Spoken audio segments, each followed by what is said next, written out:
Coming in Clubhouse, we're getting ready to start another Jimmy on Clubhouse. I'm calling you Clubhouse because you're getting to be a part of the Clubhouse group as well. Love being on there, love connecting with people over this brand new app. Again, if you're kind of new, I created this Jimmy on Clubhouse Instagram page. It replaces the old Jimmy Rants show I used to do. Clubhouse is the new kid on the block as far as the social media goes.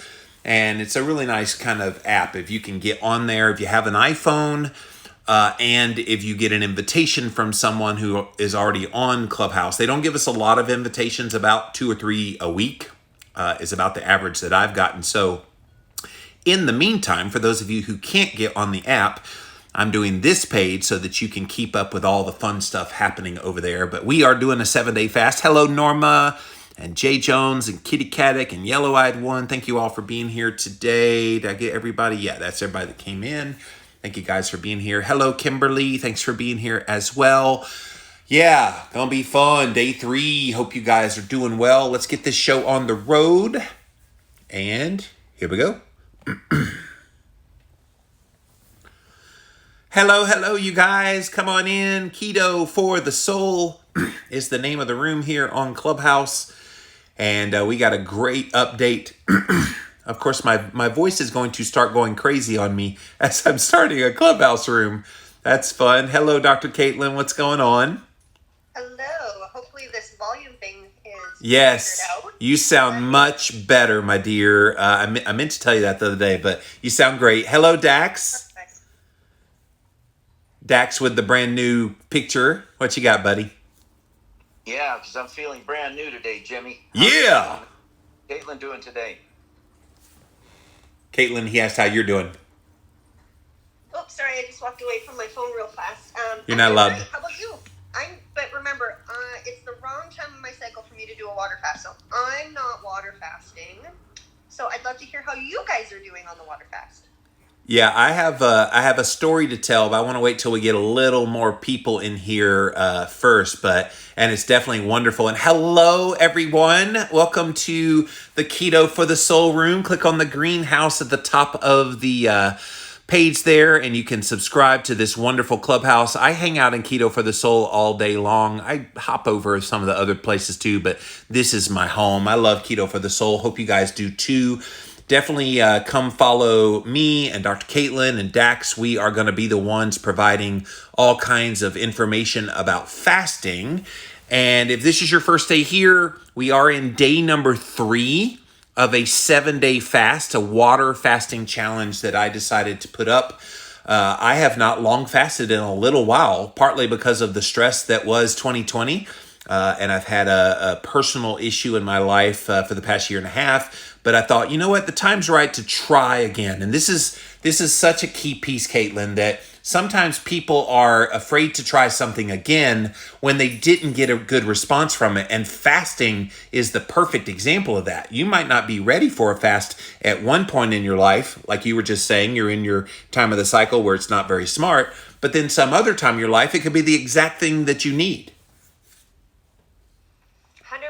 And does my sound still sound okay? It's a little muffled, but we can hear you. Just go without. Go with it. We'll go without, and my husband's just going to have to listen to the whole thing. So There you go. All good.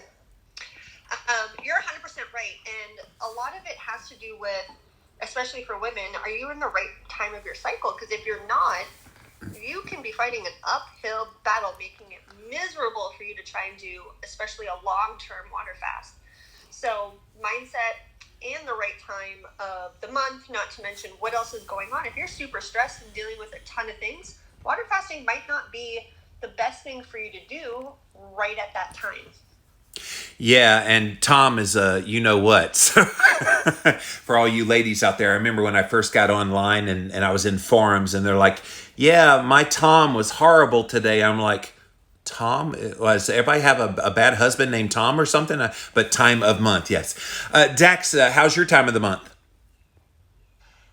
Well, actually, that's funny you mentioned that, Jimmy, because men actually go through not certainly a physical manifestation of a time of the month, but men actually have mental and emotional times of the month. they're hard to clinically diagnose, but there are certainly times each month when I am not really very feeling myself. I'm not. My moods are kind of down, or maybe I'm a little testy. But yeah, we do have hormonal shifts inside us that are better sometimes than others. Absolutely. Does fasting help with that? Fasting it does reset the body, and it makes it easier for me to know when I'm going to be in one of those moods. I know that after a longer fast, like a 7-day fast, like we're doing right now, I feel a sense of well-being for quite some time afterward, especially if I only integrate, for example, keto type diet or something low in glucose and carbohydrates. And if I stay off of breads and things like that, I can prolong the beneficial effects of the fast for quite some time after. Yeah. So guys, if you're in the audience and you've been joining us on this fast, or if you are fasting at any point, you don't have to be on day 3. We're just officially on day 3 here today, and we're going to specifically give information about what happens on day 3, and specifically a story that happened to Jimmy today at the end of my day 3, because I've already gone into day 4 now. Go ahead and hit the hand. We'll bring you up to the stage. We would love to hear your experiences, hear your questions. I see we've got some wonderful practitioners, doctors, and other nutritionists here. Definitely would love to hear your feedback. So go ahead and raise your hand. We'll bring you up to the stage and get to you guys here in just a moment. But first, I want to tell my story, you guys, because Caitlin, I woke up this morning. It was almost 72 hours. I hit it at 10:30, which was a few hours ago. And I was on Clubhouse, of all things, and there was some topic that was brought up in a room, and of course I engage in the topics, and it got really contentious with this topic, and I kind of got upset about it. And so I started feeling the physiological effects, and we talked about this a couple of days ago and a little bit yesterday about how you don't want to be in a stressed state, because fasting itself is a stress state. And so you don't want to add any exogenous stress. Well, too late. And so physically, my stomach growled for 45 minutes in a row. Now, this whole fast, it's not growled one time. But because of this stress, and I didn't have a CGM on, so I don't know what my blood sugar was doing, but I can tell just how I felt that I was hyperglycemic as well. So, yeah, I almost ended it today, and I didn't want to. So what I did to bring myself out of it was I got out of that room. I went and meditated. I did a lot of deep breathing to try to calm myself. It took 2 hours to get myself back down. I was physically shaking in the midst of that, but by like an hour and a half ago, I got back down again and was able to get all the satiating effects that I should be having right now. But this is something people don't talk about in the midst of a fast. Caitlin? Oh my gosh, absolutely. I was clapping because I'm sorry you went through that, but it's a really good talking point for people to understand that this could very well happen. Yes. And that's why if you're already in a stressful situation, you're dealing with something, that is out of your control, probably not the best time to do an extended fast.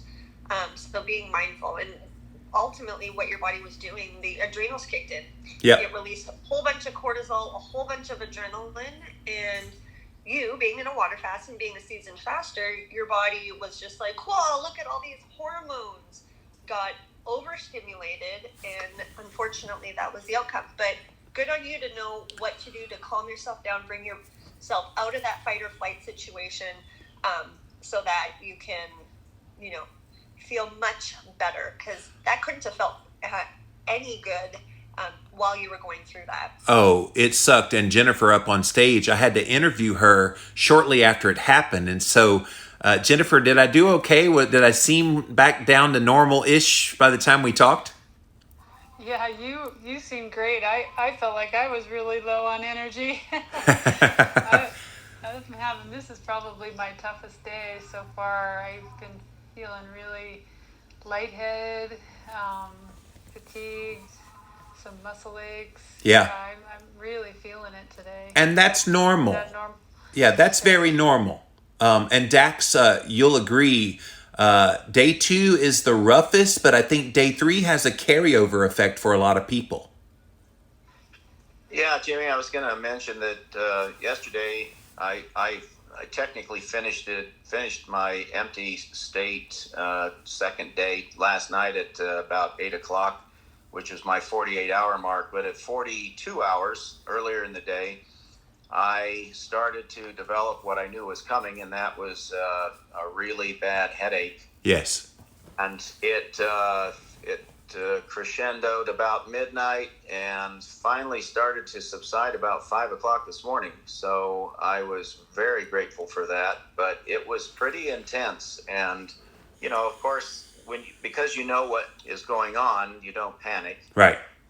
I did get some heart palpitations, a little bit of a racing heart, but not too bad. But at 5 this morning, it started to let up, and I drank a little extra water right after that so that I could finish that process. But to Jennifer's point, and to your point, after a little bit after that, I was very fatigued. I felt very low energy. But concurrently with that, I also started to get out of that mental fog that I've been in for a bit the last day. So I think I'm on the mend with improvement, and I'm looking forward to the next 4 days. Yeah, and I've been pretty good until this stress moment today. I've had no hunger pangs. I always get hunger pangs in day 2. I've had no headache. I have had a little bit of the spaciness, but I'm used to what that is. So when you know it, and Jennifer, that's what you're experiencing today. You still kind of have that spaciness. You even were like, did I look normal on the camera? Because I felt weird. And yeah, you're going to feel weird. It's okay. And you did look normal, by the way. And so I've avoided a lot of those. And it might be an adaptation over time, Caitlin. The more you do this, do those things just get better? Or do you know how to, I guess, recognize them more readily and thus they're not a surprise anymore? Yes and no. It really just depends. So for me personally, I do like what Dax suggested yesterday about, if you're trying to avoid day 2 and 3 during a work day, started on a Friday. Except for me, I really like starting it on a Monday because I know that for the first 5 days, I'm just going to be inundated with things that I got to do. Yeah. And so, come day 2 and 3, yeah, it sucks. And day 3, you are a little more tired than you were on day 2. You're not quite as hungry. You're just more tired. You feel a little more lethargic. But I don't know if it's me being stubborn and the willpower thing, because when you're in front of a client, you don't really have much of a choice but to pull it together right. and to be present. But the other thing too is I make sure to, when I'm doing those longer fasts, to have a little lighter schedule and give myself more time with people, because I know that it's going to take a little longer just because I'm not thinking quite as quickly as I would be, day 4, 5, and 6. Yeah, and I'm in day 4 now, and I'm on the other side of that stressful event. By the way, I wanted to make one more point about the stress thing. I love that it happened because now I know I can be resilient in my fasting. I've never had to do that in any fast I've ever done before, because when I got stressed, Dax, previously, I would just end the fast. Well, this is my sign to end the fast. I'm feeling the hunger, give in. But this time I said, no, I'm going to try to calm my body. And like you said, Caitlin, calm all those angry hormones that were trying to kick me out. And I stuck with it. And here I am a few hours later, and it doesn't feel like anything happened, Dax. Well, it's always got to pat yourself on the back whenever you get past a moment of temporary crisis, and and it's not a real crisis, but it feels like one when you're in the middle of it. Yeah. Commend Caitlin for powering through and having fairly full days of work through that. I recommend from my own experience that anytime you're going to fast, it's probably best not to put yourself in a position where you're going to be making any large decisions, big decisions about life, about career, about relationships, anything that's coming up that might be in that category, I would probably steer clear of starting a fast, because the first, let's just go ahead and say 4 days of a fast, you're kind of in a mental state that is not the best for reasoning through things. Now, the last 2-3 days of a fast, Jimmy, you had mentioned that you do a good job of writing. Yes. In those times. Boy, the mental clarity in the last few days of a fast is probably the best time that you can make big decisions, because there's a clarity of thought there. Man, you make such a good point, and it's true. And again, the more I've done these longer fasts, and each time you get back on that bicycle again, you guys, you're going to find it gets a little easier. And I think it's because the expectations are already there. Like Dax was saying, yeah, I found it kind of felt crappy, but I was just waiting for it. Like you knew what was to come. That's one of the reasons I wrote with Dr. Fung, The Complete Guide to Fasting. We tried to give you the cheat sheet to fasting so that you knew what was coming, but you still have to experience it. Until you've done it once, you can't do it again and do it again and do it again. So I love all of your experiences here. So Jennifer, I want to come back to you. So other than you kind of felt weak, what other symptoms or what other kind of benefits even do you feel from day 3 of fasting?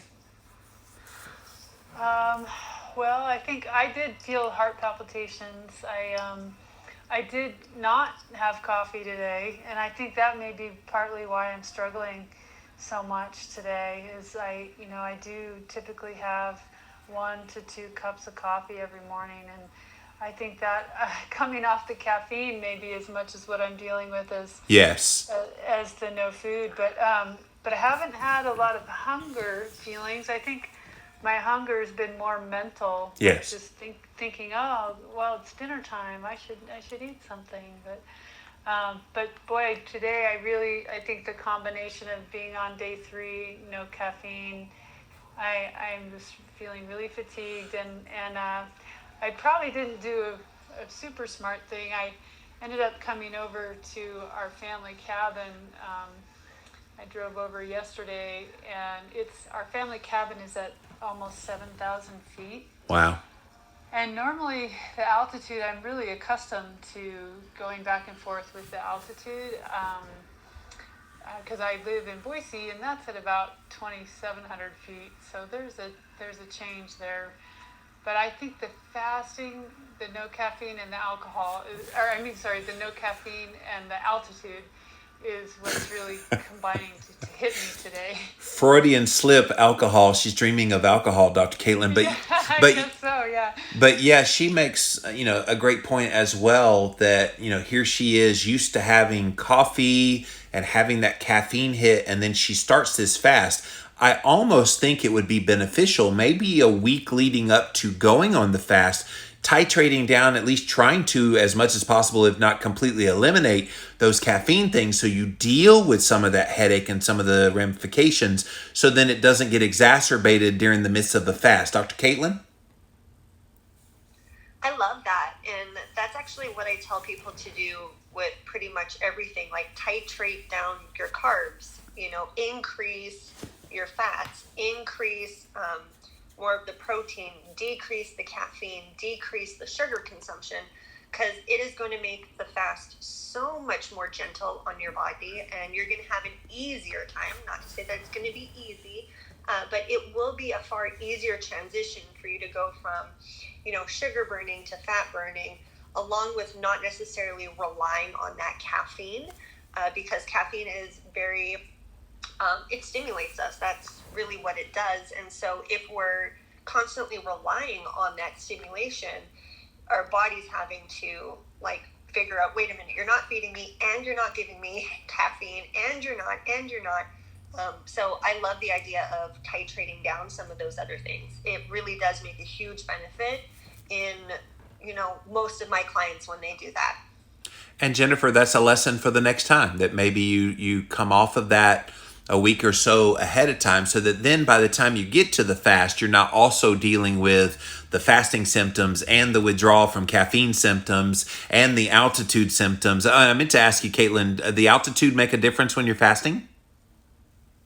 Oh, absolutely, because the altitude can make a difference when you aren't fasting. So just be mindful when you guys are fasting. Honestly, it's really a time to rest and reflect. I loved what Dax said is like, yes, don't make huge decisions on days 2, 3 of an extended fast, but I love the idea of contemplating big questions that you have during that fast, because you're going to get clarity and you're going to think of things in ways that you weren't thinking of it um, by like if you were not fasting. Does that make sense, or did I not articulate it very well? She's clapping, so it must have made sense. Jennifer, thank you for the update. And guys, you're in Keto for the Soul. Click on that little greenhouse at the top, subscribe. My name's Jimmy Moore. I'm the author of a book, co-author of a book called The Complete Guide to Fasting. I'm joined on stage by Dr. Caitlin and Dax, we're all experienced fasters. We've done this a little while and definitely have lots of knowledge to share with you about fasting. We are doing a 7-day water fasting challenge. And if you just came in the room and went, wow, who are these crazy people wanting to not eat for 7 days on purpose? What? Yes, it's true. And we are in day 3. In fact, I just passed the 75-hour mark, which I'm pretty happy about, Dax, because the last time I tried this was last year in July, and I white-knuckled it to 30 hours, and I'm like, no mas, no mas. I had to give up. But so far, other than that incident this morning with the stress, I'm doing pretty good. Yeah, Jimmy, you bring up a point about the stopping a fast, breaking a fast earlier than you had anticipated. Any fast that you do, day 2, day 1 day, 2 days, 3, 5, 7, is beneficial for your health. But it's important that whatever benefits you're getting from whatever length of fast you're doing, that you maintain the benefit as long as you can upon breaking the fast. Yes. And many people think, oh, I've got to break this fast. It's day 2. I've got a headache. It's important that you break any fast the same way by introducing nutrition very slowly and in a very digestible way. And perhaps Dr. Caitlin can give some more information about properly breaking a fast. Ooh, are we covering that today? Yeah, we're not covering it just yet. Dak, we have the whole week to talk about those things. So we got to have content later in the week. So sorry about that. I'm jumping the gun, Jimmy. Yeah, trust me. I'm about food I'm going to eat on day 8. Yes, I'm loaded for bear about how you break your fast. We'll definitely hit that in days 5, 6, 7. So that way, wherever people are breaking up. Ann, did you want to say something? Yes, I didn't know that I needed to push the microphone thing. Yeah. Can you hear me? Yeah, go ahead. Okay, I just want to say I'm about 93 hours in, so I'm a little further Excellent. along than you guys. Yeah. But what I wanted to say, like usually on long fasts, I get a headache between day 1 and 2. But the last 2 times I've done a longer fast, I've taken the activated charcoal. Yes. And I didn't have the headaches. Yes. I think Dr. Caitlin's been preaching the gospel according to activated charcoal the last couple of days, haven't you, Caitlin? So. Oh my gosh, it really is. It's a lifesaver because fasting is an amazing way of detoxifying and cleansing your body. And so we just want to make sure that we're not reabsorbing those toxins that our body is now willing to release from being stored in fat cells. So taking a really clean binding agent it can make your fast so much happier and so much easier. So I make sure all of my clients have a big old bottle of activated charcoal, just so that anytime that they're going to do an extended fast, that they can pop a few every single night before bed, and it makes a world of difference. So kudos for figuring that out.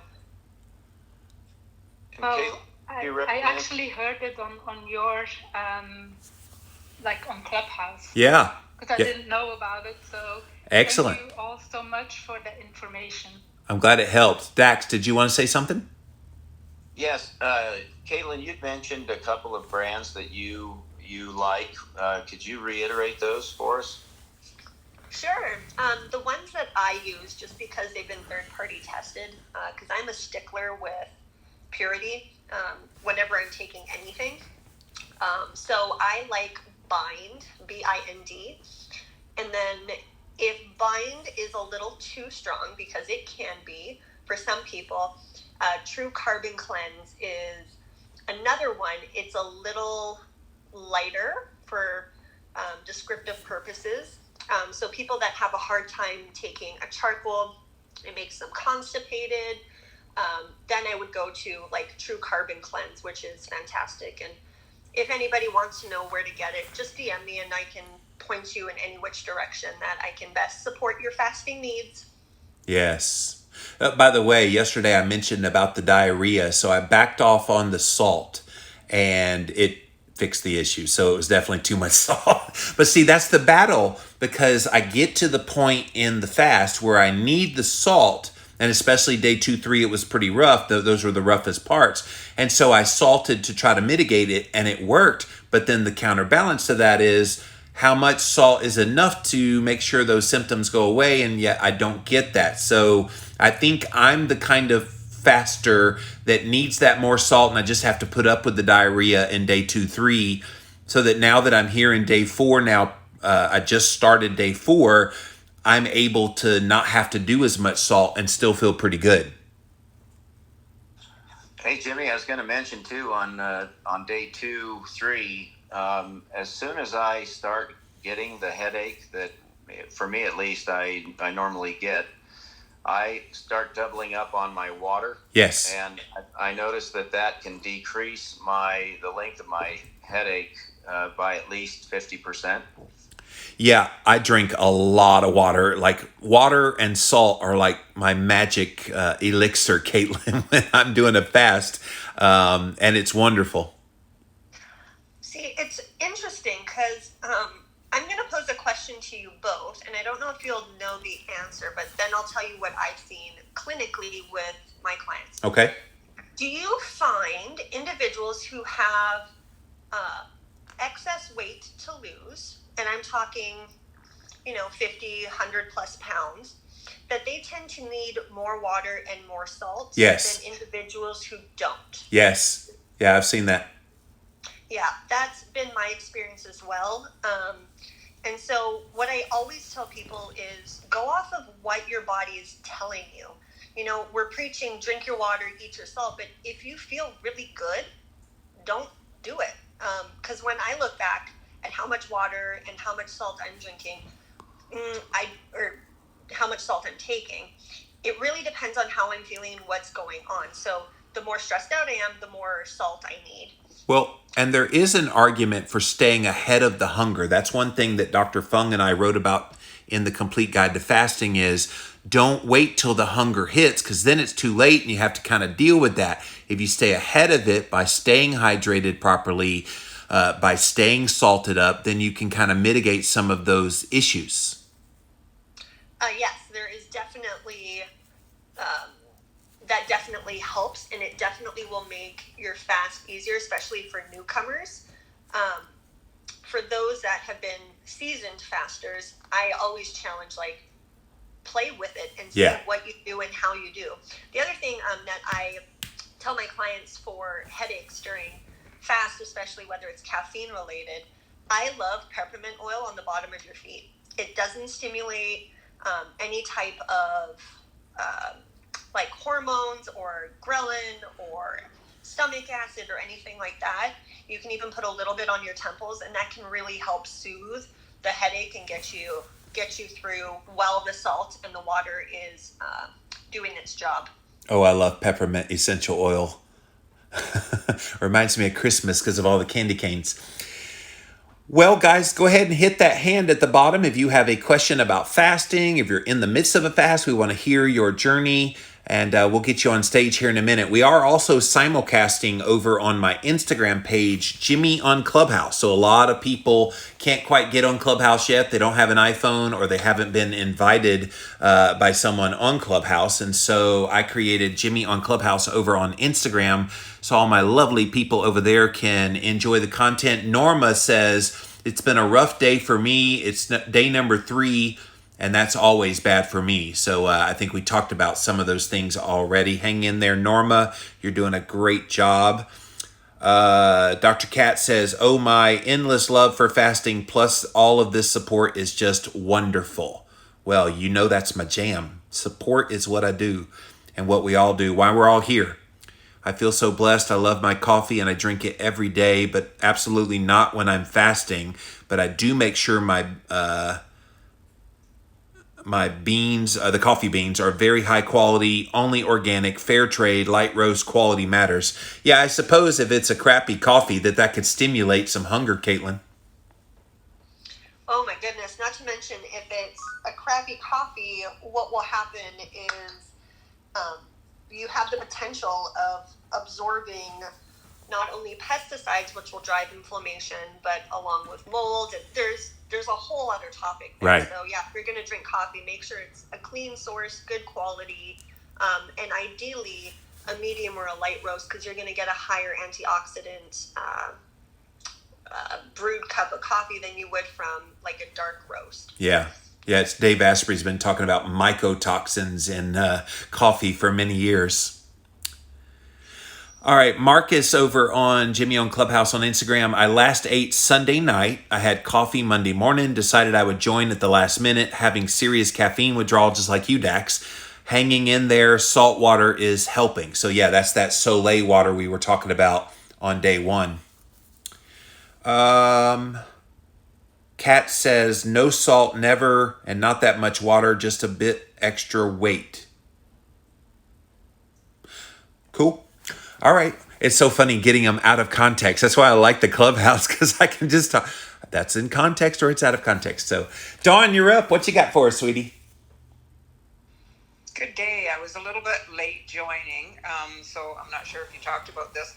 Tell me about supplements. You know, like, do you take any supplements during your water fast? Yeah, we addressed this yesterday. Other than the salt and maybe some of these, like activated charcoal we talked about just a moment ago, I use these fasting drops from Keto Chow. We mentioned a bunch of them yesterday.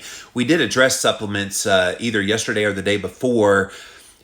Think of fasting as kind of a recovery time. Like, imagine you're having surgery. You wouldn't go to the gym to work out your leg that you just had a knee surgery on, would you? So think of fasting in the same way. You're going to put those supplements to the side just for now. It's just a temporary period of time, 3, 5, 7, however many days you're fasting. And then when the fast is over, then bring them back in. So it's circumstantial. You'll apply them to your needs. So is there a specific supplement in there that you think you might need during the fasting time? No, not at all. I'd love to get rid of all my supplements, but because they're so recommended with the keto and the magnesium we need, I know all that, you know, but I would love to get rid of them because I do try to eat nose to tail, and I just keep thinking, what did they do back then? You know, Yeah. what did they do back then for all these supplements? And I'd love to get rid of them. Yeah, for sure. So. Well, getting them from organ meats is always going to be your best choice. It's the most bioavailable form of the vitamins. And yeah, if you're eating liver and you're eating heart and you're eating brain, the various parts of the animal, nose to tail, as you mentioned, and yeah, that's nature's vitamin. It's wonderful. Yeah, I wish I was confident enough to be able to drop all these supplements. You know, like I just fear that I will hurt myself because I'm just not 100%. Convinced that, right. I don't need them because everybody keeps promoting them so much. Well, right? keep in mind, it's an unregulated market. So anybody can make a supplement and make any claim and say it has this or that, but it's unregulated. The FDA doesn't really do much with supplements. And people will make claims because they're trying to make money. So just keep that in mind as well. Caitlin, did you have something to say? Yeah, so I love supplements. I take them. I recommend them for my clients, depending on what they have, because everything's customized. But the other thing when it comes to supplements, I believe that they need to be rotated. You should not be taking the exact same supplement for months and years on end. Not to say that you won't take, like, what I mean is, like, if you need a magnesium, like, glycerate or magnesium malate, change up who you're taking it from, but make sure that it's a clean source. Now, when it comes to fasting, though, just like what Jimmy said, I want the body to do what it's supposed to do. I want the body to be able to clean things out and not to rely on an outside source, because ultimately the whole purpose behind the fast is to cleanse, to rebalance. So I don't like the supplements coming into the fast, but on the flip side, unfortunately, our soils are depleted. We're not getting the same nutrients from our food. So I do believe there's a time and a place for supplements. I just don't believe that it's during like a water fast specifically.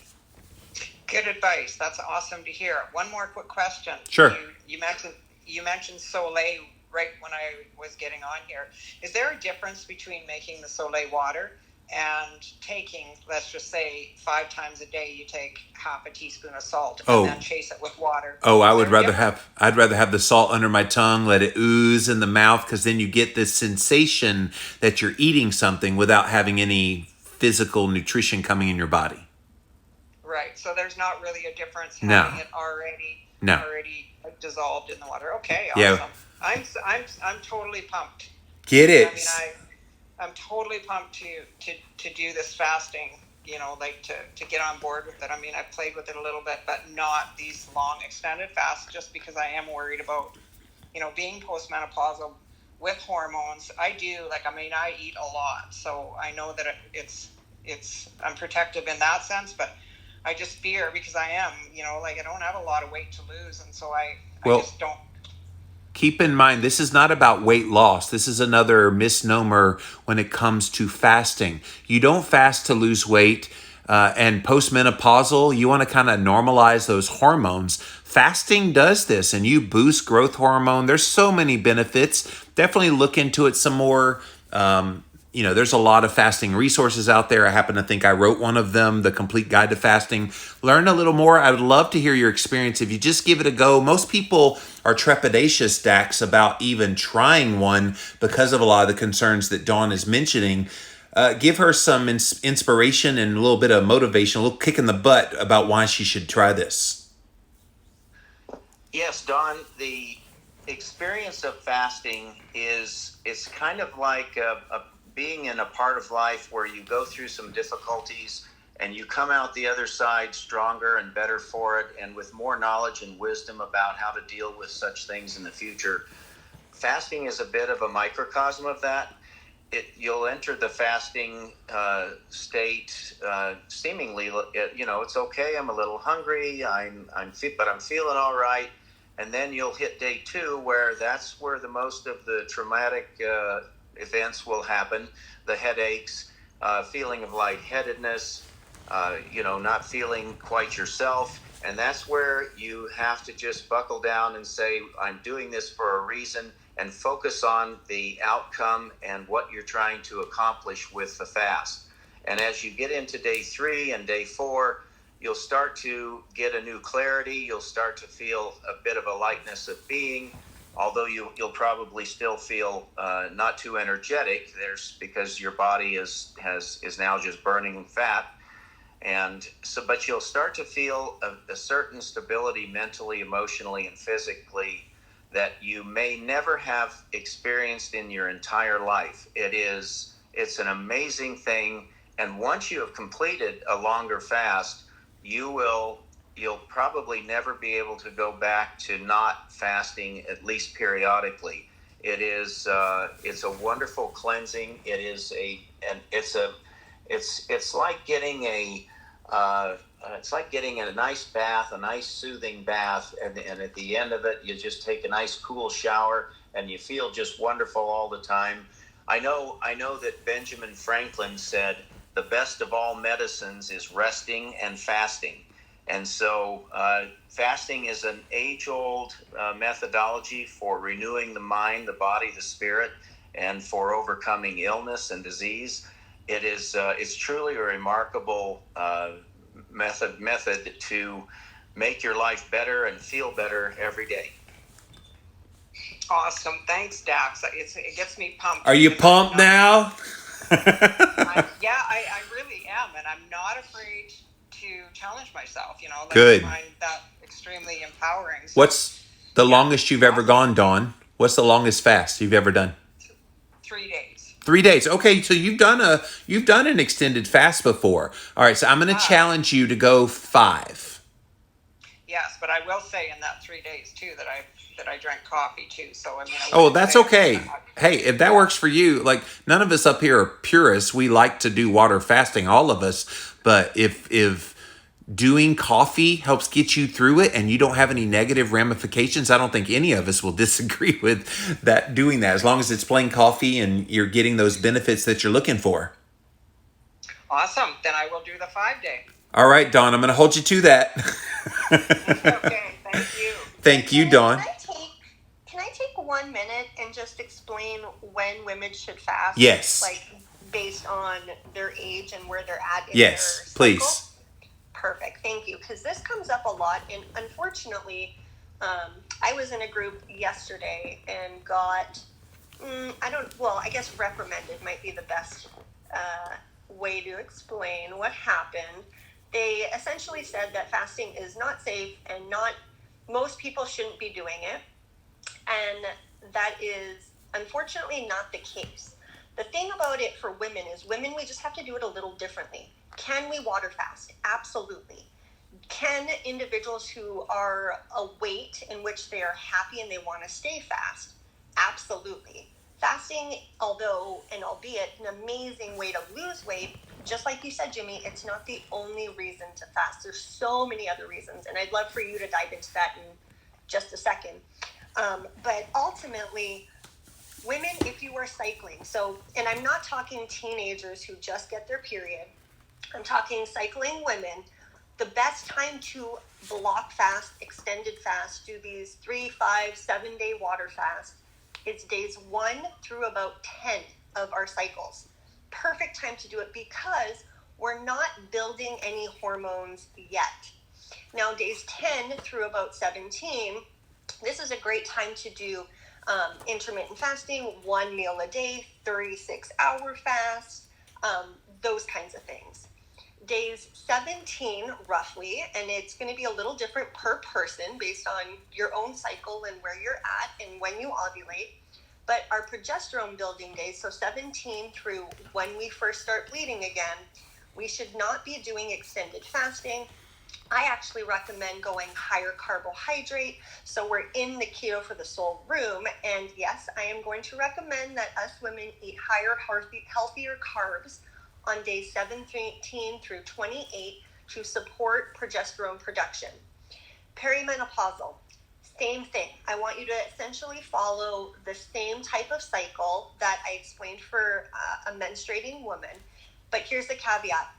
I want you to start checking when you're ovulating. And really everybody should be, not everybody, women should be peeing on a stick to find out when they ovulate so then you can best customize your fast for you.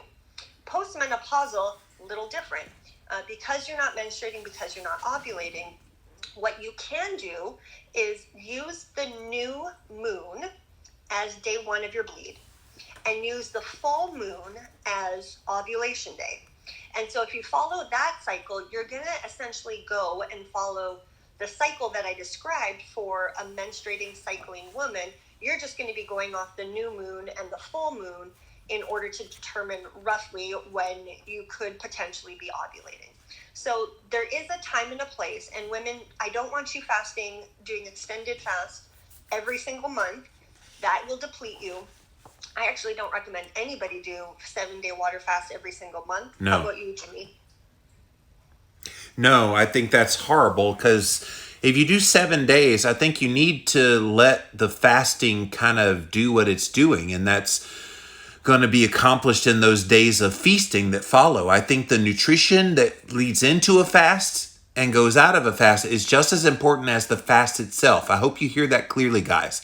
The nutrition that you eat leading into the fast, then you fast, and then the nutrition coming out of the fast is just as important in the success of this, because it would be easy to just not eat for 7 days, for example, like we're doing this week, but then go and just go back to old habits. Literally, your body can't physiologically go back to those same habits that you had before, and we're going to talk about this in the coming days about how you won't eat as much. Maybe there's strategies if you lost weight and you want to keep that weight loss going.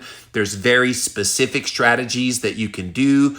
But yeah, my friend Dr. Kat over on Jimmy on Clubhouse on Instagram says you can do 7 days, probably once a quarter, and that's probably the quickest you should try to do that, right, Caitlin? Yeah, I would agree. Especially, make sure you're replenishing your minerals, because I think fasting gets such a bad rep because, one, people don't read the science behind it. So it's uneducated opinions, and that's just it. It's opinions on fasting. And then unfortunately, people are doing it too often. And then, just like you said, Jimmy, they're not eating well before and they're not eating well after. So then that puts them in a state of deprivation. And so every time that you go into a fast, we're depleting ourselves in a healthy way. But if you're going into it already depleted in a bad way, you are going to be creating more problems. So I'm not saying this to scare anybody. I'm really just saying this to bring light that there's a lot of people out there poo-pooing fasting. Yes. And it's not based off of any sound research or their own personal work or working with clients. So just make sure that if you are going to fast, you're going to follow somebody like Jimmy, like Dax, like myself, who have been doing it for years, and understand that you got to go in and out, and it's a cyclical thing. It's not you're going to do this every single month like this. You got to change it up. And it's pleasurable to change it up. As Dax was saying, it's like once you do it once, you get a taste of that gloriousness, right, Dax? It's almost hard to imagine not doing it again. Exactly, Jimmy. The benefits, other than the physical benefits, which we've discussed at length, the benefits mentally, emotionally, spiritually, even in my opinion, are immense, and they carry forward into the rest of your life when you're not fasting. I want to make one point about the entering and exiting a fast. It's important to just focus on nutrient-dense foods. Some good green lettuces, grass-fed beef. Make sure that you eliminate the sugar and things like bread. That's critical going in and coming out of a fast, so that you are prepped for the fast and minimize the effects of the fast the first few days. Yes. And then exiting the fast, it's important because you're going to be able to maintain some of the ongoing benefits of the cleansing that you had. Yes. Amelia, you're up next. What you got for us, sweetie? Hey, okay, well, somebody was talking to me, so I couldn't really hear everything you guys were saying, but I'm asking for a friend, and they want to know if you are on prescribed medication, how would that do? You don't take it or what? No. You always take your medications. Don't not take it. But I would say work with your practitioner. Let them know what you're doing. Because if you have medications that you must take, and I'm assuming, is it diabetes medications? What is the medication?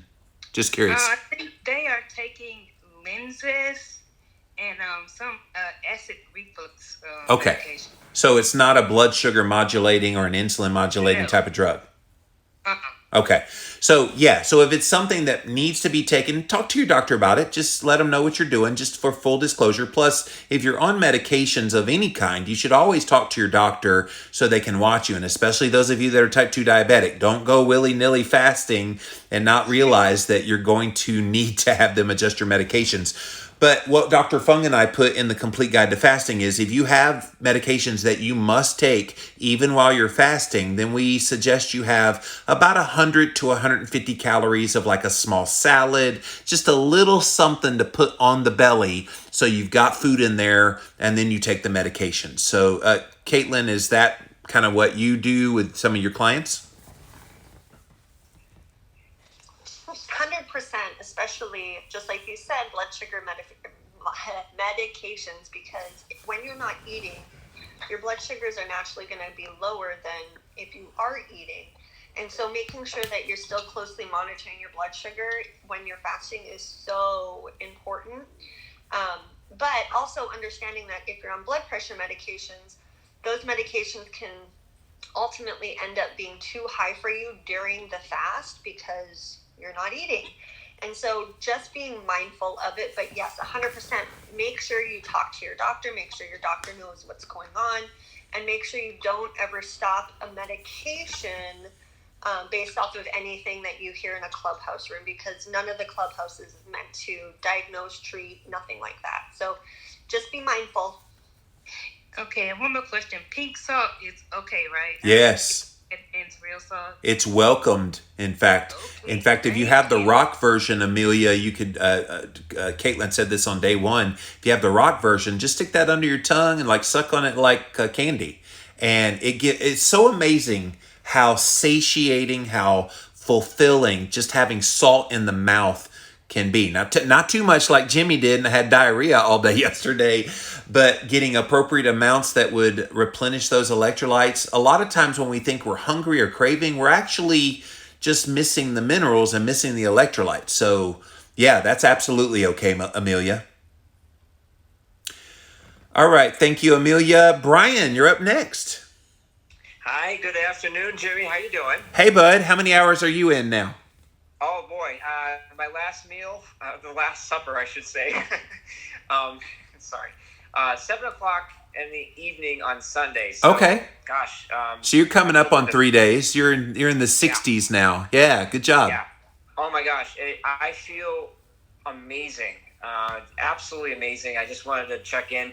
I also wanted to report my ketones and my glucose. Yes, this is big. Go ahead, sorry. I said, yeah, this is interesting. Yeah, so I sent you a text earlier this morning, and I just checked my ketones and glucose just a few minutes before I hopped on the phone here. Ketones 6.8. Yep. And my glucose 49. Yep. And see, that freaks people out. Did it freak you out, or because you're a pharmacist for a living, you kind of know what's going on here? Right. It's funny because, and not like ha-ha funny, but just interesting funny because obviously if anybody were to get that, it's like, that's like an emergency because we explain to all our patients with diabetes, the 70, anything below 70, you gotta take your sugar and you gotta get that blood sugar up. But here I'm at 49. I am feeling like amazing. Yes. And the mental clarity, I can't explain how amazing this feels. It's just great. But that 70, that's the threshold, is always in the context of a sugar burner. So when you are keto or when you're fasting, under 70 is pretty much going to happen for a lot of people, especially in a fasted state and especially this deep into a fast. Day 3, 4, Dax, is when we usually see this huge jump in ketones like Brian has seen, and you see a huge drop commensurately and inversely with that jump in the ketones. You usually see a huge drop in the blood sugar and you feel completely fine. Yeah, Brian, you're right in the prime mode right there, my friend. You're fully using fats for your energy stores. Your blood sugar numbers notwithstanding, the feeling that you have, what you're describing, it's almost as if you are at a loss for words to fully describe it. Am I right? How did you guess? I can't put it into words. You're absolutely right. I mean, I'm not sure if I would say euphoric. I guess it is. It's euphoria. Part of it euphoric. Yes. It just feels great. I feel amazing. And what's crazy, and again, obviously you guys have been doing the fasting for a while, but I'm not hungry at all. Like zero. I mean, I'm going to be obviously breaking my fast coming up this weekend, but like right now, I'm like, cool. I'm like, I'm going outside more instead of making food. I'm doing other things, and I'm not. It's not even a concern of mine, and I just feel great. So I just wanted to share that. Thank you, Brian. What's the longest you've ever fasted before this? I would say I think I did one 36 hour one because gosh, probably maybe a couple months ago. Yeah, but nothing past that. And, So you're almost double that now. Yeah, I know. This is all brand new territory, and I love it. And it's just I just wanted to share my experience. And yes. Oh, thank you so much. Thank you, Brian. Caitlin, I love it. I love it when we get a newbie long-term faster that's like, holy crap, what is this sweet euphoria? It's fun to see that because we've been experiencing this for a long time. Love it. Thanks again, Jimmy. Thank you, Brian. Hey, Brian, one more question, Brian, before you go. Sure. Does your wife still think you're nuts? Oh, of course. Not only does my wife think I'm nuts, she told her parents, and her parents think I'm nuts too. But they'll get over it. Well, hopefully they'll see a new you. Exactly, and it's a thing to show that you can run on fats. Fat is an energy source, and so this is a great thing to show them that this can be done, because of course they're on standard American diets, and of course if they do that they wouldn't be able to do this. I just know that that's very very difficult to do, but yeah, I'm gonna we're gonna be going out for dinner on Saturday, and I'll be sharing my experiences, and hopefully they'll see that I'm not as crazy as they think I am. Caitlin? Well, I was going to say, enjoy the keto high, Brian. You are fully in it. Thank you. But I want to point out something super, super, super important. His blood sugars are low, but he feels amazing. Now, if his blood sugars were low and he felt like absolute crap and his ketones were still high, that would tell me that he's not actually able to utilize the ketones. Yes. And some deeper work needs to be done. So you can't just look at a number for a number. You have to put it in context as to how the person's feeling with those numbers. I just wanted to point that out. Yes. Yep. Absolutely, and by the way, just thank you, Dr. Caitlin, for that. I just also wanted to share too that if I was feeling like crap, I would definitely be considering to break the fast. Yes. And just try to get in some other time, or maybe do a little bit less the next time. But right now, I'm feeling great, so I'm going to keep at it. And you should end the fast in that context, or like what happened to me this morning when I was under that heavy stress and was really hungry. I meditated, deep breathed, like got in a quiet place, got in sun, and did all the things, and I got myself righted again. So you did it, dude, and you're doing it, and I'm proud of you. Love it. Thanks, buddy. Appreciate it.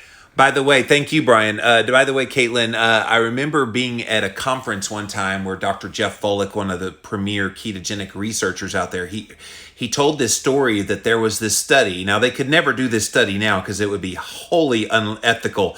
But they did this study back in the 1950s where they starved people, fasted them for a period of time to get their ketones to a certain level and their blood sugar to a certain level.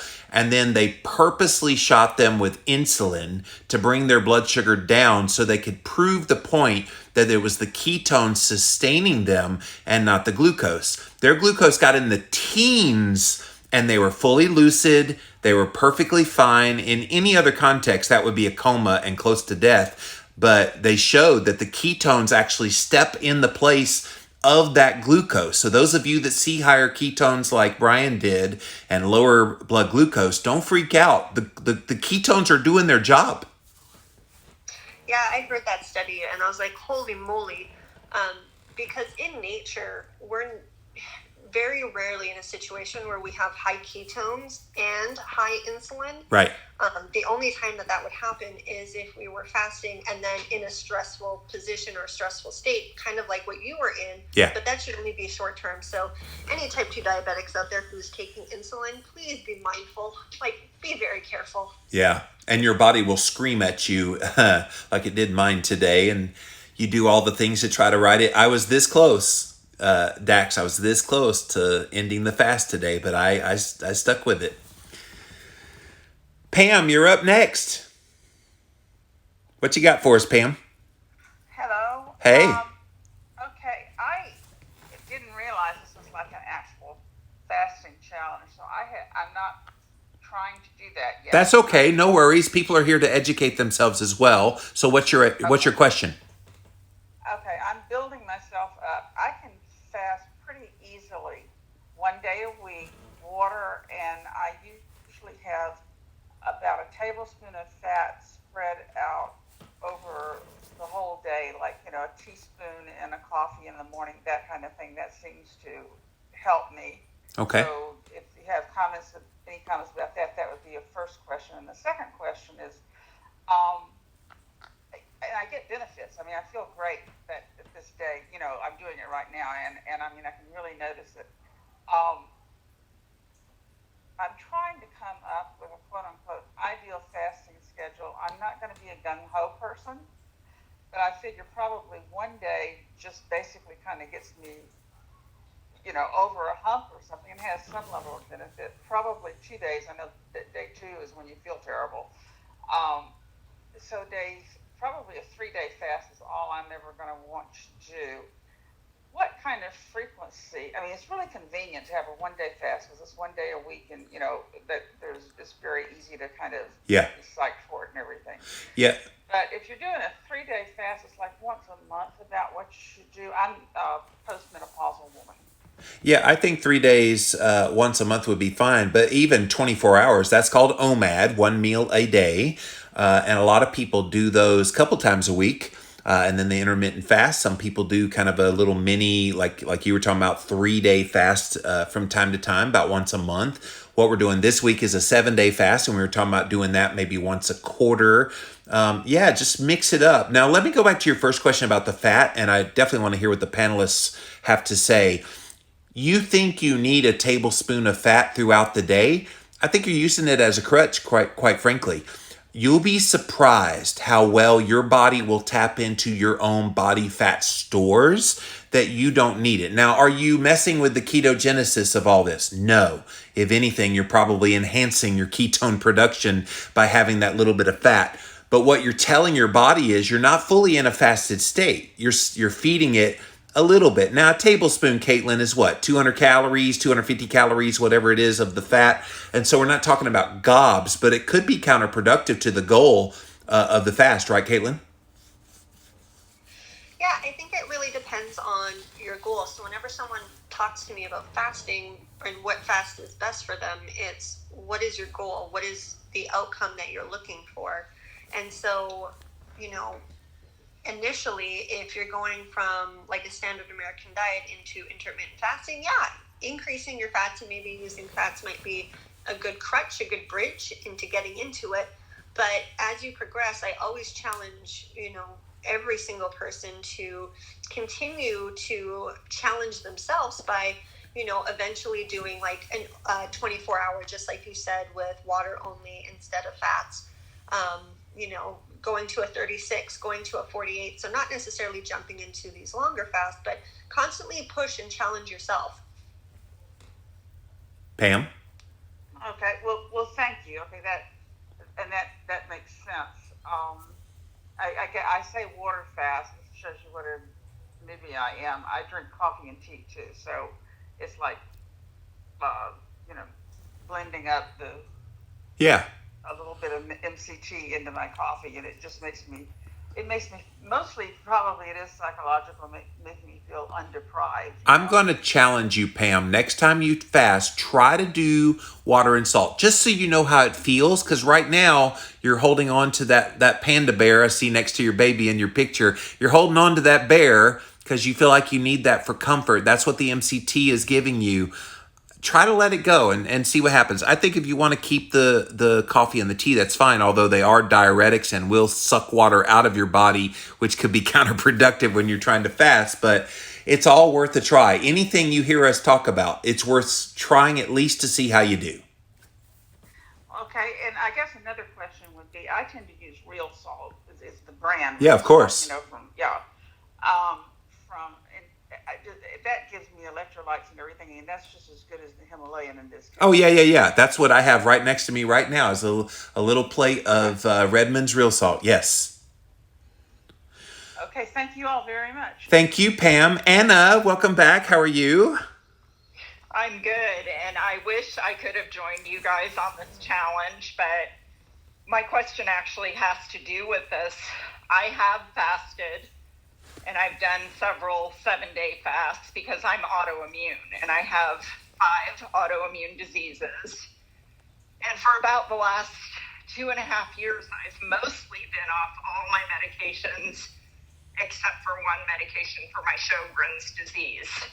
So I was off of Humira and everything else for my RA. And now I had a stressful event happen and my autoimmunity just went through the roof. And so I'm back on medication and the Humira quit working, so I had to switch. And they also had to put me on a low dose of prednisone, which is why I feel like I can't fast right now. It's too stressful. Yeah. But I feel like I'm getting better. I have to put some perspective, I have the highest RA factor and the highest ANA factor that my doctor has ever seen. Yeah. And at one point for 3 years, I could barely wipe my own ass. And Wow. I was getting there quickly just from stress. I was eating carnivore 1 to 2 meals a day. I'm a health coach. You know, I'm primally trained through Mark Sisson. And so it's not like I don't know what I'm doing, but what I'm wondering is I feel like fasting has helped me in the past with my autoimmunity. And there's just so much conflicting information out there. Is there anything new, or do you have some suggestions about the autophagy piece? Caitlin? So are you talking just fasting specifically for autoimmune or fasting for autophagy? What specifically are you looking for, Anna? Well, fasting for autoimmunity, thinking that the mechanism of autophagy is what helps, lower that autoimmune response. Sure. So what the literature and what research is telling us and what the Nobel Prize has told us is that when we fast, when we abstain from eating, after 18 hours, our body starts to break down old, worn out cells that are no longer being efficient or productive for us. The thing about longer fasts, and by no means, guys, keep this in mind, I'm not telling anybody to fast based on medical conditions, anything like that. I cannot give advice or specific treatments, but what the research is showing is that when you do longer fasts, what happens is you're resetting your gut microbiome. And when you reset your gut microbiome, 80% of your immune system is in your gut. And so when we start to reset our gut microbiome, we start to rebalance things, we end up and ultimately start turning off bad genes.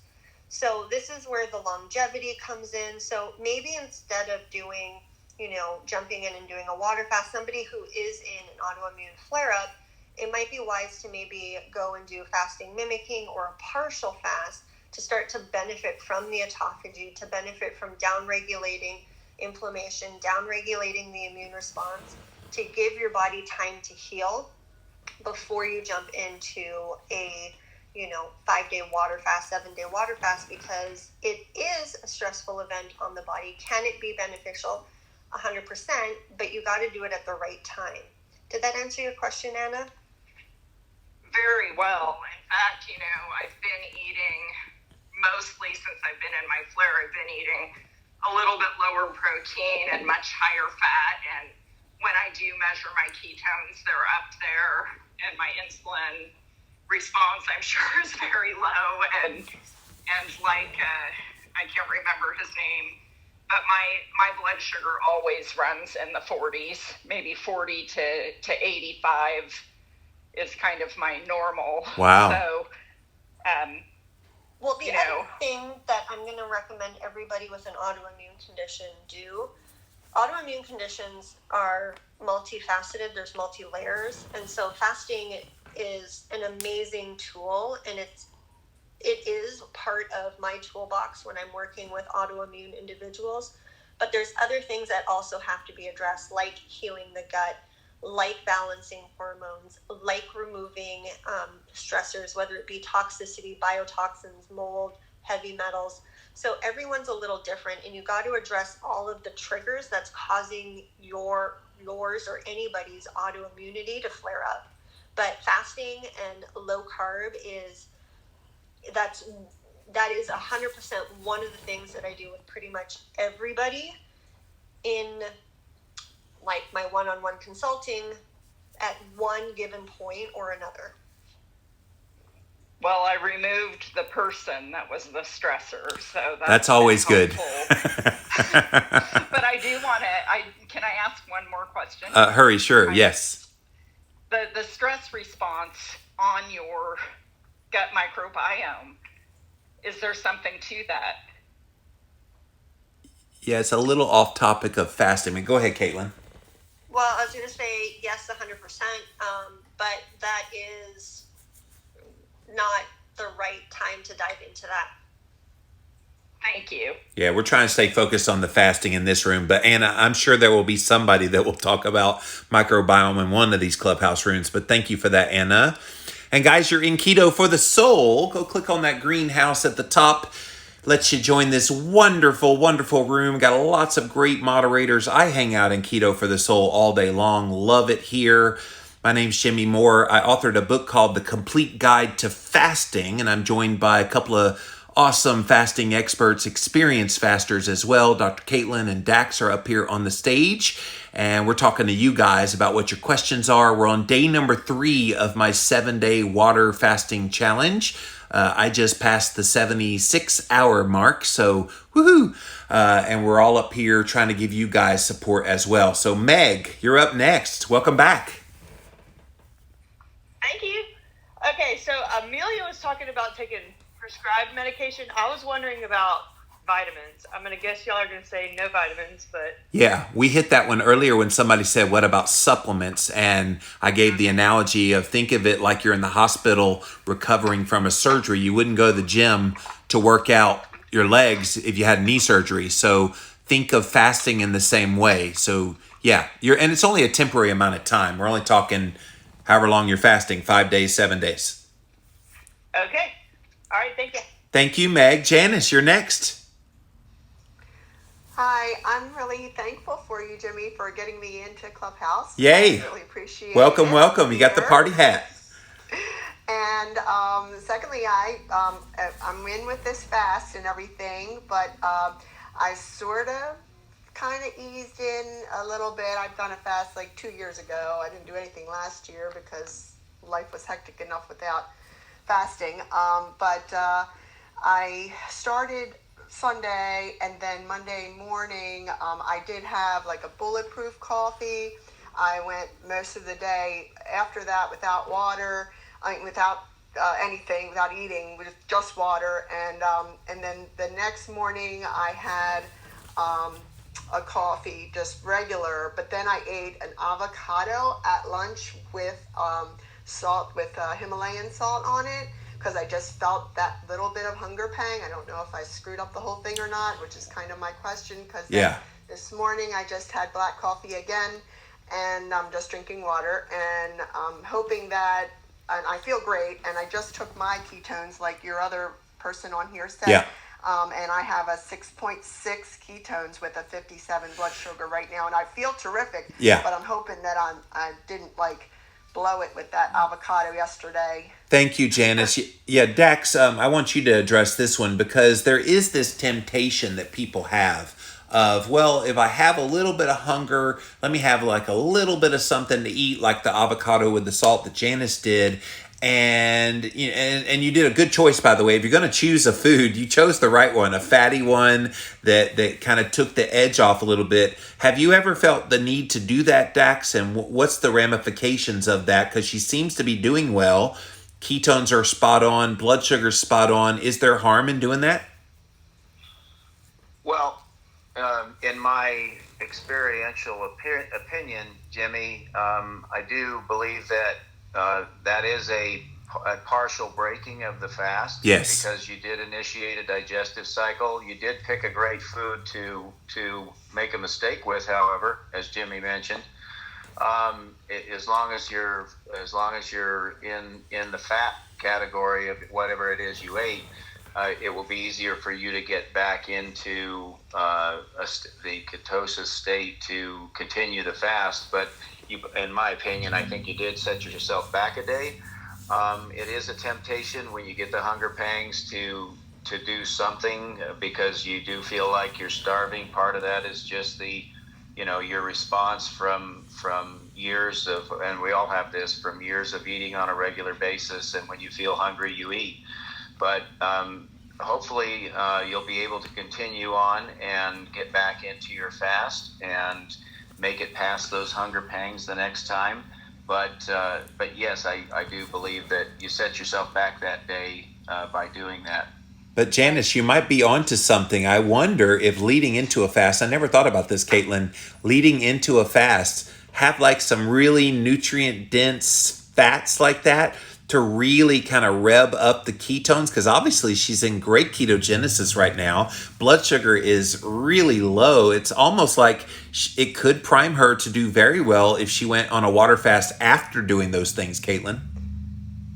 Yeah, actually, I myself will rev up my fats and change them up 2 days before I'm going to do a block fast. So I typically tell people on day-to-day basis that we should be getting roughly 6 tablespoons of fats into our diet outside of the proteins that we're eating. So 2 tablespoons of either ghee or organic grass-fed butter, 2 tablespoons of either MCT oil or coconut oil, and 2 tablespoons of olive oil or avocado oil, olives, avocados, all of that. And the reason that is they all have different properties. So by increasing your fat consumption, you're actually priming your body, just like you said, Jimmy, in order to switch over. So I love that idea, and that's something that I practice quite regularly before doing a block fast. Janice, you stumbled into it and didn't even realize it. Yeah, well, thank you, because I kind of knew from before that I needed to sort of like ease into a fast, like I did the bulletproof coffee on Monday morning, and then just water, and then yesterday I just felt like, I'm at work, and so I'm a dental hygienist, and it's really demanding work, and it was sitting at lunch, and I just decided to go get an avocado, and because I just really felt like I just wanted something. And then I thought, well, hopefully this doesn't blow it, but I really intend to stay on. And then, like I say, today I just went with the black coffee. I'm afraid to go without the black coffee because I am at work, and I have to work I work like a long day on Wednesday, so I'm here till 7. So I didn't want to, go without the coffee. If I was off, then I would, and then deal with it if I needed to. But the only danger I can see in what you're doing is you had a bulletproof coffee and then you didn't eat anything the rest of the day. So you only had 400-ish calories, depending on how much fat you put in your bulletproof coffee for the whole day. And then today you had the avocado. And again, that's minimal calories, but you didn't eat the rest of the calories the rest of the day. It's almost as if you should probably end this fast, because you haven't really been fasting anyway, eat normal for a few days and then start water salt. So I think your strategy is good as a build-up in terms of getting those kinds of healthy fats like Caitlin was talking about, and definitely mixing them up and getting all the properties of the saturated, the monounsaturated, and all from quality sources. And you'll set yourself up where water fasting will be very easy. Yeah. Well, yesterday I did the avocado. The day before was the bulletproof. Okay. And today I'm just black coffee and water. Okay. So I'm I got you. Each day I had a little bit of something. Okay. But today I haven't had anything but black coffee, bulletproof coffee. You've had a pseudo fast, and you're getting good. You're getting good ketosis from it, so that's wonderful. But I think what you've done is you've proved the concept of I can survive eating lower. Now survive eating none and watch what happens. Right. Yep. Hey, Jimmy, can I just say something regarding go. Janice? The important thing when you're introducing fasting into your life is that it's a completely unique situation to what most people have ever done or have been taught to do. We all are taught to eat 3 meals or more a day. And so getting into fasting is something that you need to be gentle with yourself. You need to Know that, you're going to feel things you've never felt before, but don't ever beat yourself up for any progress that you make, because you are definitely getting into the mode of learning how to fast and what you need to do to fast. So just take it easy on yourself. Don't worry about if you break a fast early or if you don't do something completely right. It's a process of learning, and we all had to go through that. So be gentle with yourself. I appreciate that, and I do feel absolutely terrific right now. Good. So I kind of want to stay where I am and keep going with this now, and hopefully tomorrow I will do my black coffee just because I have to work. But then Friday, Saturday, Sunday I'm off, so I can continue with the fast through the 7 days. Yes. But there's a couple of fat things I think is kind of like what Dr. Caitlin was saying, maybe just gearing me up, so I won't consider that fasting, but this will be where I'm going in and staying in and, going from there. Well, you should be very proud, and Dax is right. We've all made mistakes. When I first started doing some of these longer fasts, when I was preparing to write the Complete Guide to Fasting with Dr. Fung, I had bone broth. Because, I need a little something. I had kombucha, and Caitlin chided me on that on the first day of this fast about, that's not a good idea, Jimmy. Yeah, no kidding. I wish I'd known you 5 years ago when I was writing that book. So. But yeah, you're doing great. You should be very proud of yourself. And there's people that are envious of your ketone and blood sugar levels because some people never even reach those, even in an all-out water fast. So good job. And welcome to Clubhouse. Thank you so much for inviting me again. Yes, ma'am. Teo, you're next. Yeah. Hello to Hello. everyone. Thank you for inviting. I'm Teo from Georgia. Nice to meet you.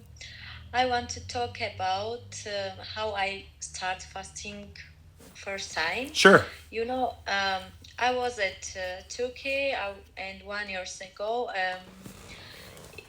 There is a traditional at Turkey 40 days fasting, and they are eating just at evening. So I just respect their traditional situation, and I started to fast with those family. I was living there. So it's really changed my mindset, my how healthy, everything changes too much. I cannot explain.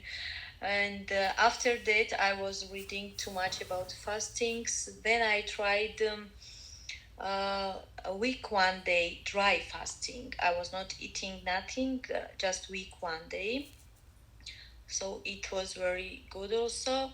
And now I'm challenging myself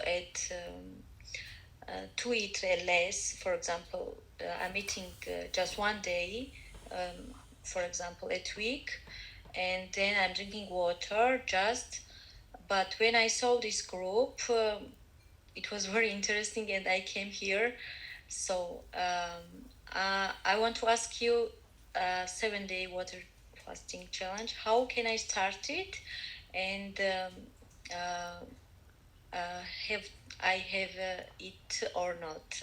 Yeah, to drink just. It's very easy to start it. When was your last meal? My last meal, I'm eating just one time at 4 o'clock in the middle of day. Okay, so 4 o'clock yesterday was the last time you ate? Yes. So you're currently fasting, my dear. Yeah. Because if the last time you ate was 4 o'clock yesterday, you're already well into, I don't know what time it is there now, but you're well into your fasting. It's 12 night. It's what? 12 nights. Oh, it's midnight. Okay. So, all right. So you're 8 hours into fasting. You're going to probably go to sleep here soon. And then so you'll sleep and you'll get all that fasting. You've started. Congratulations. Thank you. And a 7-day water fasting means that I have not to eat nothing, just water. Water and salt. So if you have some salt. Some vitamins or supplements. Yeah, you don't need supplements per se, but definitely salt and the water. And yeah, come back here for support. We're here all week, same time, every single day for 7 days. So congratulations, Teo. I love that you're interested in this topic. Yeah, I love to new experience on my body, mindset, and healthy. So I like it. Thank you very much. And Thank I'm you. gonna try. And this will challenge you, by the way, mentally, as Dax has mentioned many times. But you got this. Come back here. We'll be your support group. Raise your hand tomorrow. I want to know how you're doing after over 24 hours of fasting. Okay, okay. All right, Teo. Thank you for being here. Ray, you're up next. Hey guys, thank you so much. I just stumbled on your Clubhouse, and what a great topic. So thanks very much. Thank you. So I have had 2 stumbling blocks on fasting in the past, and I wanted to run them by you if you had some suggestions. Sure. One, I find it difficult to sleep, and that's the first one. And then the second, which, yeah, it feels vulnerable. Yeah. You know, I live in a really big city, and so I realize that there's a lot of, yeah, that's the best I can say. And like one of the previous people, I work with people as well. And so I was wondering if you guys had any thoughts or ideas on those 2 things. Well, your first question we addressed pretty well at length yesterday. And by the way, all of these Clubhouse rooms that I lead, I am recording simulcasting over on the Jimmy on Clubhouse Instagram page. So they're live over there watching right now. Hi, guys. Hadn't forgot about you over here. And so you can watch the IGTV replays there. I also put them up over on YouTube. If you put Jimmy on Clubhouse as a keyword search, you'll find them. And so you can find the ones, not that you have to know every single one that I've done. But Caitlin, you want to give the, again, short answer to her first question? Sorry, I stepped away briefly. What was the short answer? Ray, was your question? Yeah, Ray, recap your first question. It was whenever I've tried sleep. It's about sleep. Sleep. I found it difficult to sleep anytime I've tried to fast. Is it when you've done, like, how long were you fasting and you had a problem sleeping? Oh, this is like, I'm not a good faster. I'd say like the first day. That night is just really difficult. So there's a few things that could be causing it. It could be your adrenals dumping more cortisol. It could be your hormones if it's imbalanced. It could be the fact that fasting is an added stressor and your body's already stressed out. So there's a whole bunch of reasons as to why your sleep could be being affected ultimately. So maybe it might be better to, like, are you following a low carb or a keto lifestyle? Yeah, I actually started keto about 10 months ago, and it was really so helpful. I mean, I won't even go into that. It was really, really quite helpful. So I am definitely doing that. Yeah. Jimmy, do you want to chime in? Yeah, so last night I got 6 hours of sleep, but of that 6 hours of sleep, well over, I think it was 3 hours, 45 minutes of it was REM and deep. I wear a ring called the Oura ring, O-U-R-A.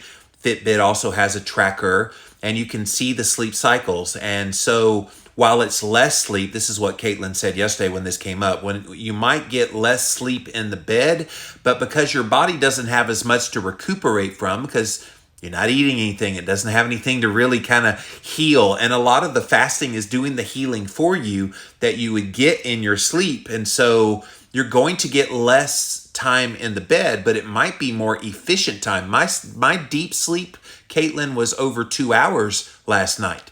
And I had almost 2 hours of REM sleep. That's power. And in only 6 hours of sleep total in the bed. Yeah, that's amazing. I would expect that with where you're at in your fast and your insulin, blood sugar, ketones. When that happens day one of fasting, it's usually a hormonal imbalance that needs to be addressed. So I think it's other disturbances, and so you got to look at like what you're eating, how you're eating it, and then what else is going on internally that's preventing you from doing that. Because fasting will bring out our imbalances. Yes. And it's not a bad thing. It's a good thing. But that's what when I hear that, that's what it leads me to, like the road that I would take.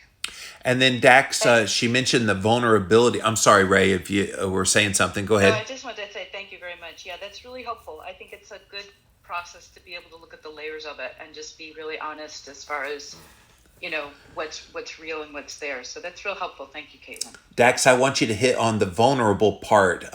Can you kind of tease that out a little more, Ray, what you mean by that? I guess it would just be, I don't know how to tease that out. There's not as much of a, I guess, protection or a veil between me and probably it's a false veil and the rest of the world. I've seen this when I've like gone off of caffeine and then I walk around the city and I feel just, you know, a resonance. It's a little more open. Yeah. And then I see people walking with this like huge 64-ounce cup of caffeine Yeah. in front of them. And I see how it's this protector. It's like this, I got to hold the space, right? So it might be something that I have to experiment Oh, out no. in the city. This is right up Dax's alley. This is right up Dax's alley. Go, Dax. Well, Ray, I would say with regard to, I'll just back up 1 second for the sleep, but there are things that you can do, mechanical things, a hot bath, a hot shower, a dry skin brush before you go to bed, go to sleep. All things that will give you some comfort and some preparation to have a better night's sleep. Of course, Dr. Caitlin's much more qualified to discuss hormone situations or other medical reasons why sleep might be difficult. But inevitably, when you're fasting, for me and anyone I've ever helped fast, there is some sleep loss or some sleep trouble because of the fact that you're changing up the methodology by which your body is getting its energy sources to operate. Now, with regard to, I think I understand what you're saying. I do know that in the second and third day of fasting, I have an emotional vulnerability. I have a feeling of I'm not quite right, and consequently, I'm a little hesitant to be around people, particularly people who might stress me out, so to speak. So I do try to isolate myself as much as possible. One of the reasons why when I start a fast, I'll usually start it on a Friday morning because if you're working during the day, it's easy to get through that first day. The trouble starts on the day 2 and partly into day 3. But if you're going to do a fast, I recommend, because of partly the emotional, mental vulnerability and just lack of overall constitution, your constitution feels a bit unstable. Getting through those first 2-3 days when they're on a weekend, if you're not working, that's, in my opinion, a better time to start and get through that first part of a fast. I hope that helps you. That was all great. Thank you, guys. That's really very helpful. Thank you. Great advice. Thank you, Ray.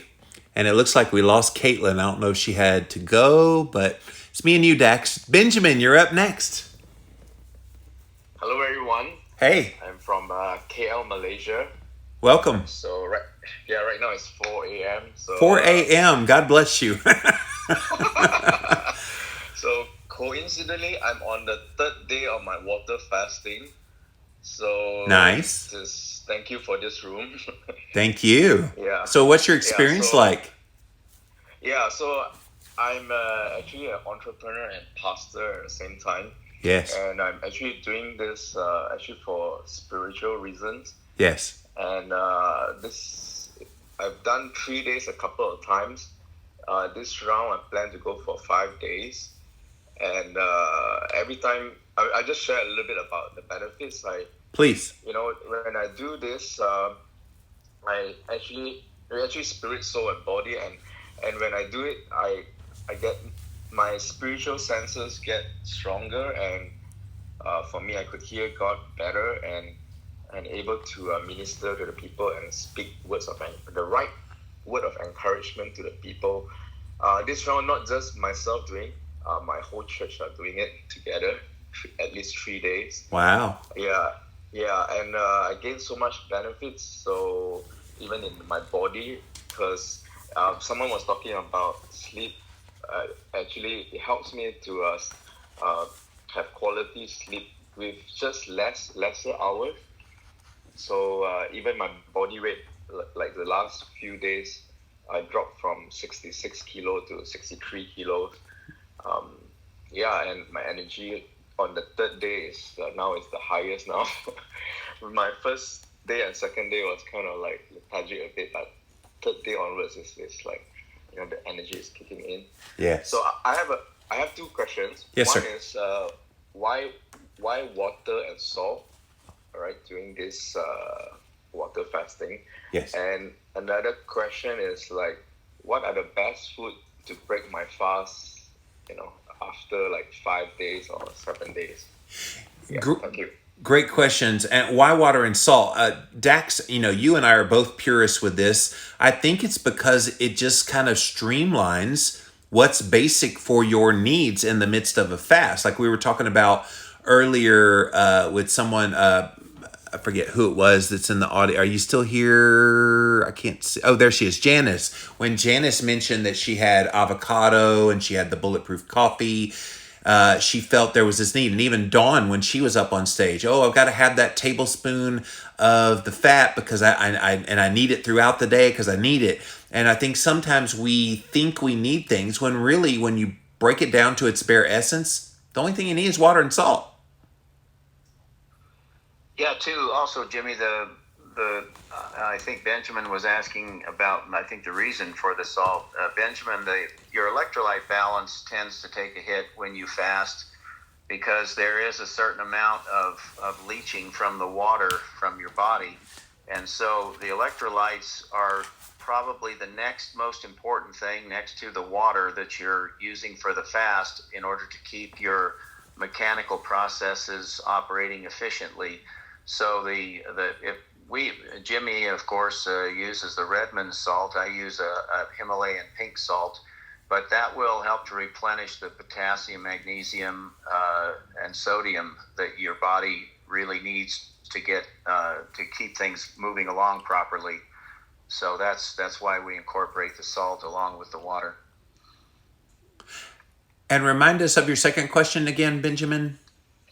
Yeah, what are the best food to break the fast?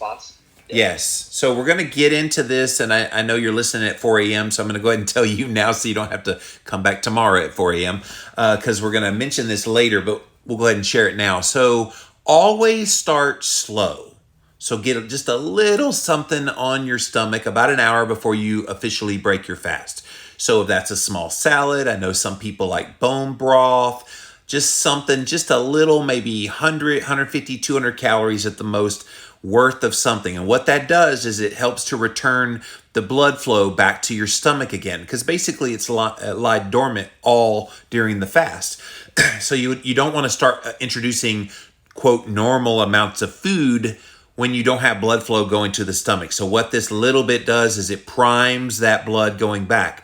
Then about 45 minutes to an hour later, you start to eat food again. And again, slow. Whatever you think you normally would eat, and it's counterproductive to think you won't be able to eat very much. Guess what, Benjamin? You won't be able to eat very much. Almost invariably, whatever my, quote, normal size of food would be, cut it in about a third to half, and that's about all I can get into my body. And so that's the first meal that you break it with. So what can you break it with? Pretty much anything you would normally eat on your ketogenic diet. Just don't go too heavy on fats early after a fast, because that can be shocking to the system. I'm not saying eat low fat, but I'm saying just be careful not to like slather in butter and have fatty ribeye or whatever your choice of food is. Maybe a sirloin steak, and then have some green beans or a side salad, asparagus, that kind of thing. And just see how you do. But don't be shocked, Benjamin. I'm going to repeat this later in the week because it's such a salient point. Don't be surprised that when you go back to eating again and you wake up the next morning, that you don't feel like eating, that you want to, like your body is so used to fasting that you'll want to fast some more. It's the most wicked thing. If you've never been through a long fast and then reintroduce food, it's the most wicked thing. You have that meal, you go to bed, you wake up the next day and go, oh crap, I'm eating again. Yeah, like you have to remind yourself that you're no longer in that fast. Another thing, Benjamin, too, is that and Jimmy touched on it, it's important that your whatever meals or whatever nutritional intake you re-implement eating with, it needs to be a very small amount, because when you're eating regularly, when you're eating like you normally do, if you eat a large meal, your body can be using up to 65% of the totality of your energy that your body puts out. 65% of that can be used for the digestive process. So it's a very high energy requiring operation for your body to undertake. So when you go for an extended time fasting and your stomach is empty for that long, it's taking those energy stores and putting them into reparative processes, getting rid of dead cells, getting rid of morphed cells, and it's cleaning up your body basically. So when you're trying to reinstitute the digestive process at the end of a fast, it's very important that you do it gently and slowly. Personally, I tend to use like some fresh made juices, maybe some watermelon juice, or else maybe a bone broth, as Jimmy mentioned. But I'll do that, and then wait at least a few hours before I start maybe a light salad. Certainly nothing complex like a pizza, let's say. You don't want anything that is going to be overly taxing on the system as you reintroduce food. And you won't poop for a little while, so don't let that freak you out either, Benjamin. And I know you're doing this. Yes, and I know you're doing this for spiritual reasons. In my book, The Complete Guide to Fasting, we had a whole section in there about how all the major religions of the world, and in fact, the most influential men, Jesus, Buddha, Muhammad, all of them believed in the power of fasting. So it's usually referred to, like in the Bible and the Quran and all the different practices, as cleansing or purification, but practically it's just fasting. So they even knew it, even before they knew anything about the physiological effects of it. They knew the mental and spiritual effects of it long before we knew all the mechanisms of what we talk about now. Yeah, I hope one day I could do 40 days. Yeah, 40 days, 40 nights sounds like the Jesus challenge. So yeah, I've only gone 21, dude. I don't know if I can make it double that. So. Wow, 21 days, that is amazing. Yes. But Benjamin, best wishes to you, my friend. And thank you so much. Yeah, if you can join us again, we'd love to have you, man. Yeah, okay. Thank you, Benjamin. Sergio, you're last up. What you got for us? Hey, Jimmy, how's it going? How's day 3 treating you? Yeah, doing well, brother. What you got? My question actually was going to be geared towards more Dr. Caitlin, but she's no longer in the panel. But I wanted to ask, I've been following you for a couple years now, learning a little bit about fasting. And I've done fasting. My wife does also. We do intermittent fasting. She does a little bit of OMAD here and there. What caught my attention, what wanted me to come up, was actually geared towards my wife. Was Dr. Caitlin brought it up, and you guys have mentioned it from time to time the last 3 days, and in other rooms, where women need to fast in the beginning of their cycle. I guess there's a window, and I wanted to ask her, one, if she could talk a little bit more about that, but also wanted to ask if there's any way that she could create a room that would talk about fasting for women. Yes, premenopausal, I guess menopausal and post, because my wife she'll be 40 in a few months. Yeah. And I have a sister who also is going through a lot of stress right now. She is 50, so I think she's mentioned in conversations that she is menopausal. So I guess something that I could pass along the information, right? And see if there's how they could learn about their bodies and do fasting correctly. I can tell you, Caitlin does lots of these rooms. She just pops into my room because she's a nerd like I am and Dax is to talk about fasting. She does all kinds of fasting. Definitely go follow her. Go look her up and turn on the bell, because she does a lot of these rooms. In fact, she was just in one last night at like 5:00, where she was talking about that very thing, Sergio. So I usually try to pop into those rooms as well. So I know you follow me around where I go too. Yeah, I do follow her, so I'll make sure then to look her up, and maybe I'll ping her and ask some questions and see if that's something that whenever she does bring up or she's going to talk about, make sure that my wife is also pricking her ears. Right. So just again, we both want to learn about this.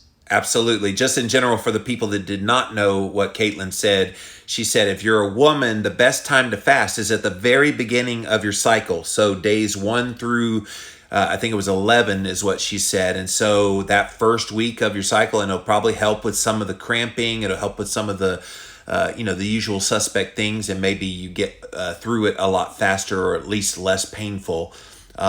So yeah, in general, that's what she said. And then she said after that is no bueno for fasting. And so, yeah, you girls, you have an added layer of complexity that us dudes don't have to deal with. Aren't you glad, Dax?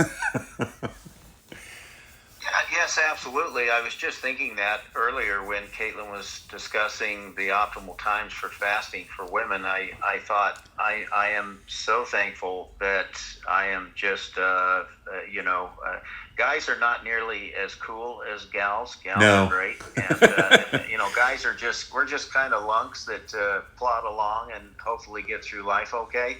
But the women that in our lives are generally the ones that, especially my mom in my case, the ones that keep us all supported and moving forward and hopefully achieving things in life. So yes, absolutely. They're more complex, but they are far better in my opinion.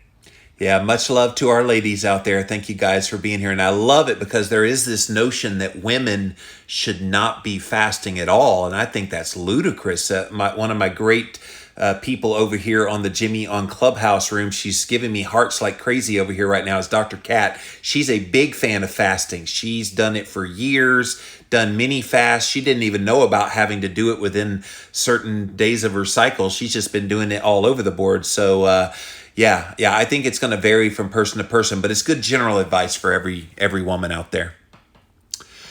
Well, guys, that is it. We're going to go ahead and shut down this room. You're in Keto for the Soul. Click on that green house at the very top. You can definitely follow along with all of the great rooms we have here in this Clubhouse. Subscribe. Definitely go follow Dax and myself. And anytime we pop in a room, if you hit the bell when you follow us, then you can see where we're in a room. It's so funny because I know Dax, when I get my groupies, because I'll go into a room and get pulled up on stage and then whoosh, there's a bunch of people that follow me. It's funny. Well, Jimmy, you are a gentleman, and you're a scholar certainly, and you certainly know your stuff. So I see why people follow you. And you're also a very interesting character, and you've got a great personality. So I see why you've developed the following you have. Well, I just met you like a week ago. I think you popped on my One Step Deeper podcast recording, and I was like, this guy is very deep. And then you popped into the fasting. I'm like, holy crap, he knows about fasting too. So I'm very happy to have met you. This Clubhouse room has been amazing for meeting so many interesting new people. And I love the 7-day challenge. This gives everyone a chance to see daily basis what is entailed in a 7-day fast, all the different feelings and emotions and physical reactions people have to fasting. So they get a day-by-day report on everyone's response to the fasting miracle, as I call it. Yes.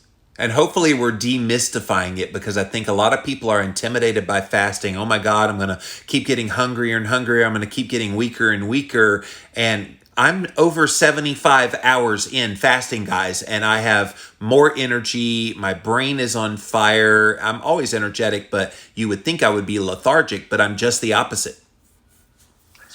Oh, no, that's great, Jimmy. And I'm starting to feel the same way. I'm actually just in the time that we've been on the air here or in the room here, I am already starting to enjoy some of that mental clarity. Yes. So this is getting to the good stuff now, Jimmy. This is what all that pain of the first couple of days is all about. You get to this day, and tomorrow and the rest of the week is going to pretty much be a party of how great we feel and how we never have to eat again. Now, of course, we will eat again, but you kind of have that euphoric feeling that you don't have to ever eat again. It's just unbelievable. Well, this is the prime of the fast, the prime time, the time when it gets easier. I sleep deeper from this point going forward, and I start feeling less physically sluggish, more mental clarity, more physical capacity, even in a fasted state. So it's these are good times here after the first few days, right? I still got that little bit of kind of a spacey buzz about me. Almost like I'm outside my body looking down going, all right, dummy, are you ever going to eat? You know, it's like, but it's a cool feeling. Like I don't feel bad. It's just different. Yeah, it's kind of it's kind of like the clouds separating and the sun finally comes out and you start to feel that holiness. Yes. as I like to say. The angels singing from on high. Ah! Exactly. Well, guys, we're getting silly now, or Jimmy's getting silly now, so we probably should end this room. Thank you so much for being here. Again, go follow Dax, go follow me. Click on my bio. You'll see when I go live with different things, but all week long, we're going to be here at 1:30 p.m. Eastern Time. All the way through Sunday. I am recording these over on the Jimmy on Clubhouse Instagram page, so go follow Jimmy on Clubhouse, and you can watch any of the replays of the rooms that I lead.